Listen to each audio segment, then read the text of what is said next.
আচ্ছা চলো এবার তোমাদের বিয়ে খাচ্ছি। এই যে এখানে অনেক ছেলেগুলো খেলছে, আমার ছেলেও আছে। এই যে চলো চলে আসলাম বাড়ি, এবার চা খাবো, তোমরা দেখতে থাকো। আমার চ্যানেলে নতুন হয়ে থাকলে চ্যানেলটি সাবস্ক্রাইব করবে, ভিডিওটি বেশি বেশি করে কমেন্ট করবে। চলে আসলাম বাড়ি,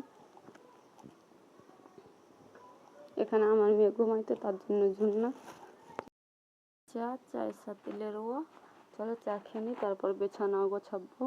এখন সবাই উঠে পড়েছি, চলো খেয়ে নিই, তারপর দেখা। বেরিটি উঠিনি, তারপর মাকে ডালাটা দিয়ে আসি। মা বেরিয়ে চার জন্য ডালাটা চাইলো। উঠে নিই, তারপর তোমাদের সামনে আসছি। রান্না নিয়েছি, চলো এবার দোকানে দিয়ে আসি। চলো দেখতে থাকো, সাথে থাকো।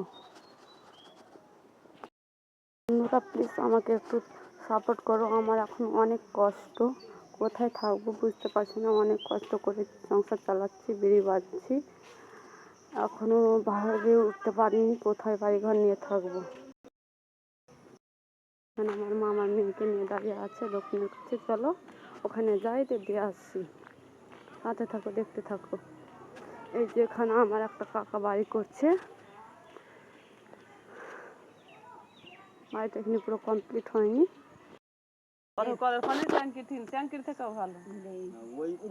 মাইয়া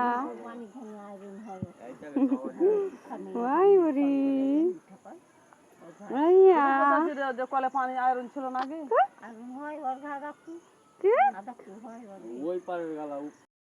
ওখানে চলে আসলাম, এবার রেখে দেবো।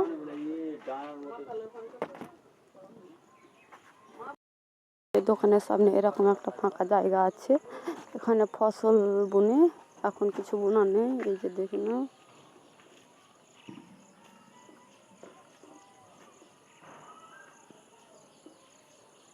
যখন মা বাড়ি যাচ্ছে, যে ওই সাইডে আরো অনেক বাড়ি আছে, ওখানে আরো দুটো দোকান দিয়েছে, তার জন্য মায়েদের দোকানটা একটু কম চলছে। যে এখানে আমার মা বেরিয়ে বাড়ছে,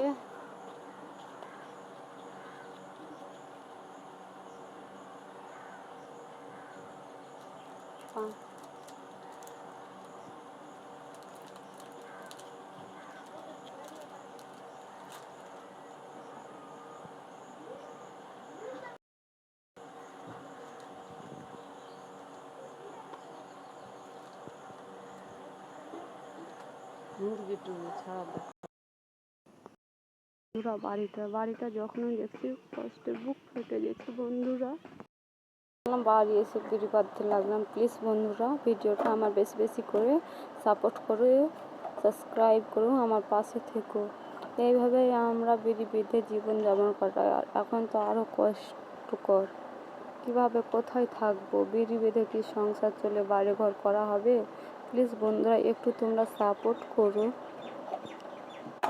কেউ ছোট বোন বলে, কেউ মেয়ে বলে আমাকে একটু বেশি বেশি করে সাপোর্ট করো বন্ধুরা।